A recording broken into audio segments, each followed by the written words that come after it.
Hello, friends. Welcome to Adventures in Pixie Land. My name's Amy.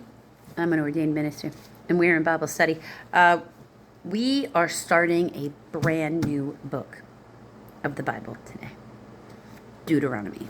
Now, we are going to do all of chapter 1, which is a little lengthy. So, we're going to jump in. Now, you also will find it might sound like a repeat of information. And then part of you might be going, why is it a repeat of information? Because at one point, documents were lost and things were rewritten. And when things were rewritten, some of it was from memory and some of it is you get to see an update on some of those laws. So it's sort of like the Torah after trying to live it. Because this was the Torah as it was written by Moses, and this becomes the beginning of the Torah, like, after they tried to live it, which is an entirely different set of things, because every culture anywhere, when they make a law, it's reactionary, right? Somebody did something stupid, and you're like, I didn't know we needed a law for that, so now there will be, right? And that's every culture, that has human beings in it since BC era. So, the command to leave Horeb. These are the words Moses spoke to all Israel in the desert east of the Jordan. That is in the Arabah, A-R-A-B-A-H, opposite of Suf, between Paran and Tophel, Laban, Hazeroth, and Dizahab. So, Suf, S-U-P-H, Paran, P-A-R-A-N, Tophel, T-O-P-H-E-L, Laban, L-A-B-A-N, and Hazeroth, H-A-Z-E-R-O-T-H, and Dizahab, D-I-Z-A-H-A-B. It takes 11 days to go from Horeb to Kadesh Barnea by the Mount Seir road. Mount Seir, S-E-I-R. And then Kadesh Barnea. We've talked about that one before in the previous stint. K-A-D-E-S-H-B-A-R-N-E-A. In the 40th year, on the first day of the 11th month, Moses proclaimed to the Israelites all that the Lord had commanded him concerning them. This was after the defeat of the Sihon king, S-H-I-O-N, of the Amorites, the defeat of Sihon, king of the Amorites, who reigned in Heshbon, and Edrei, E-D-R-E-I, had defeated Og, king of Bashan, who reigned in Ashtaroth. I find that very interesting. I've got another book who identifies that name right there as the name of a specific demon, actually. So, interesting. East of the Jordan, in the territory of Moab, Moses began to expound this law, saying, "The Lord our God said to us in Horeb, 'You have stayed long enough at this mountain. Break camp and advance into the hill country of the Amorites. Go to all the neighboring peoples in the Arabah and in the mountains, in the western foothills, in the Negev and along the coast, to the land of Canaanites and to Lebanon as far as the great river, the Euphrates. See, I have given you this land. Go in and take possession of the land that the Lord swore to give you to your fathers, to Abraham, Isaac, Jacob, and to their descendants after them.'" The appointment of leaders.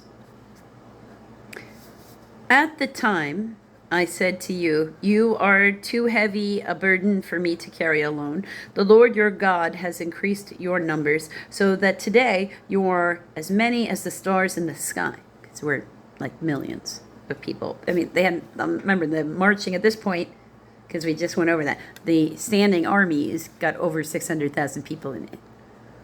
And then there's the wives and the children and the people too old, too young, right? And then the wives. that are all in there. Wives, mothers, there's somebody's wife.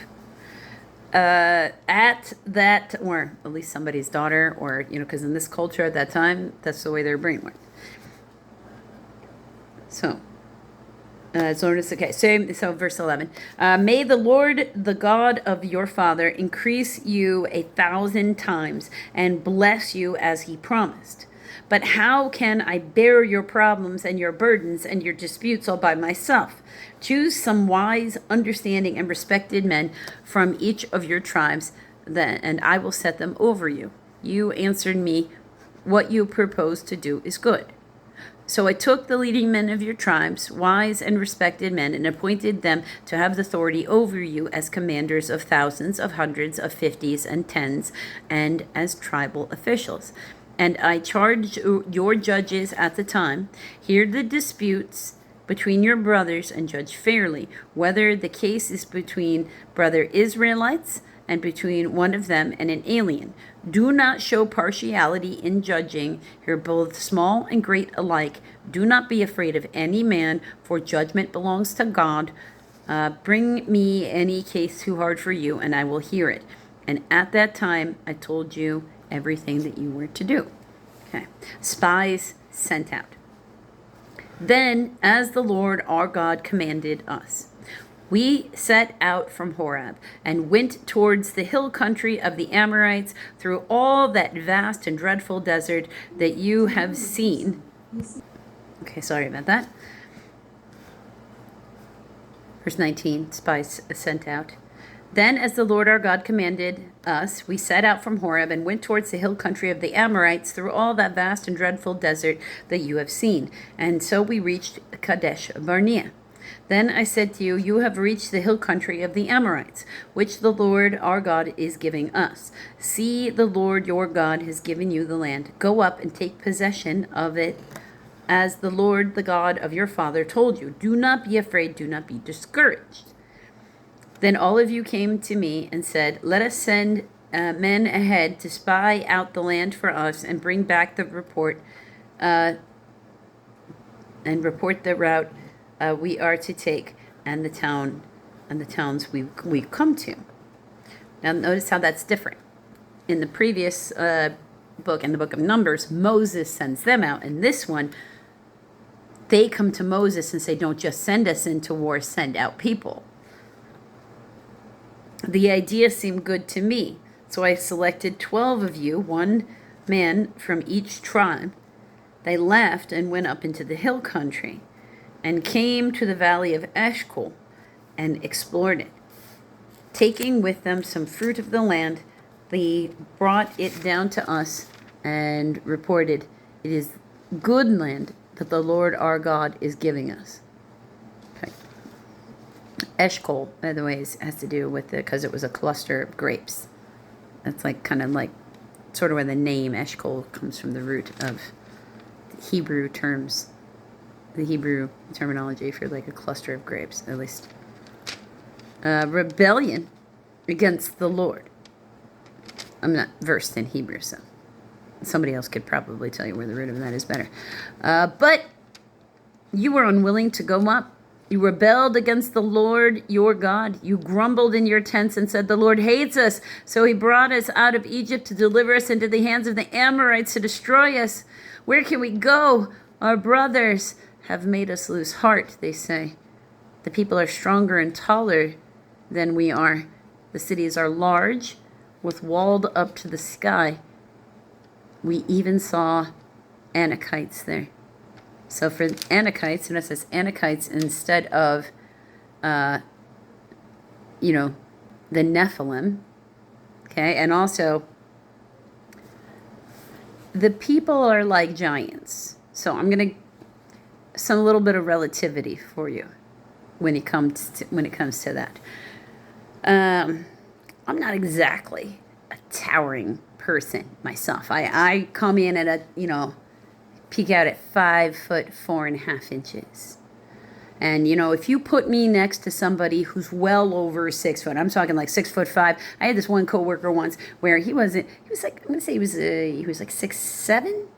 Was what he said his height was, somewhere around that way. And if I got a picture of me standing next to him, I can't share it because I don't have his permission to share his face or anything. But I look like I could be 12 years old standing next to this guy. Now, he's from his stock. He's American, but his genetics, very, very Norwegian. And I bring it to that because, I mean, the height difference was ridiculous. It was like as if the person was a full, like if he was sitting next to me, he'd be a full shoulder and head, like above what you can see. His head would be up here somewhere in the background if he were standing there or sitting next to me even, because, I'm sitting, so he'd have to be sitting next to me to have it be a fair comparison. But it's a huge difference. And I say that because the average height of the Jewish male during this time period is 5'5" high. So yeah, it wouldn't take a very big peoples for them to feel like maybe they were overwhelmed. Because you can give me all the swords and the armor you want if you're giving the same person who's much bigger than me the same thing. So I got to figure out how to get clever if I'm going to win that fight. Okay? Or you got to have a lot of faith. Especially if they're going to make up stories because the Nephilim, the Anunnaki, are supposed to be like, 10 foot tall. Like giants. Like how we think of as giants in our science fiction movies these days. Then I said to you, do not be terrified. Do not be afraid of them.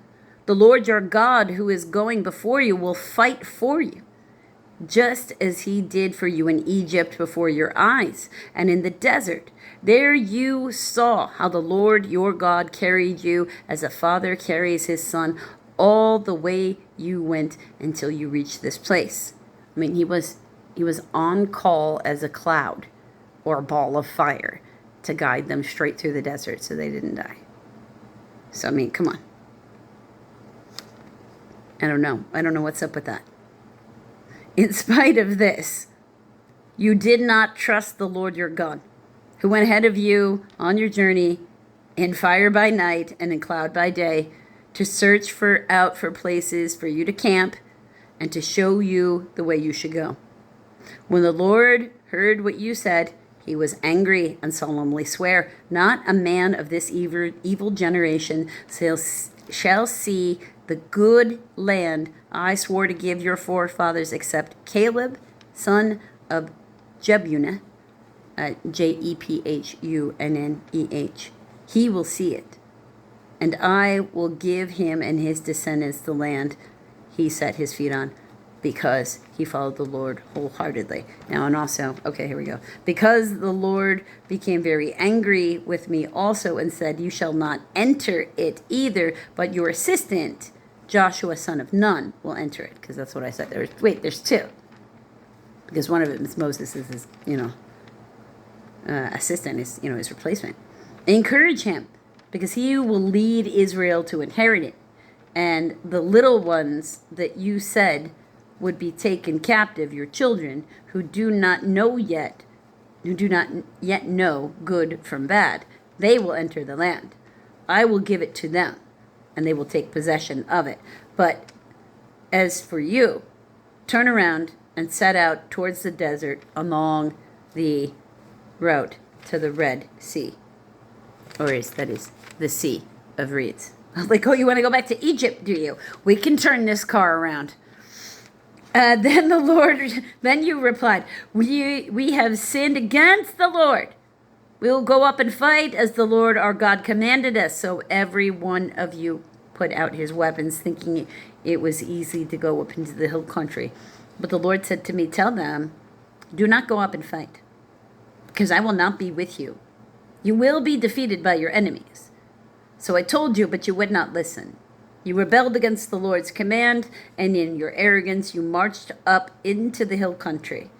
The Amorites who lived in those hills came out against you. They chased you like a swarm of bees and beat you down from Seir all the way to Hormah. You came back and wept before the Lord, but he paid no attention to your weeping and turned a deaf ear to you, and you stayed in Kadesh many days, all the time you spent there.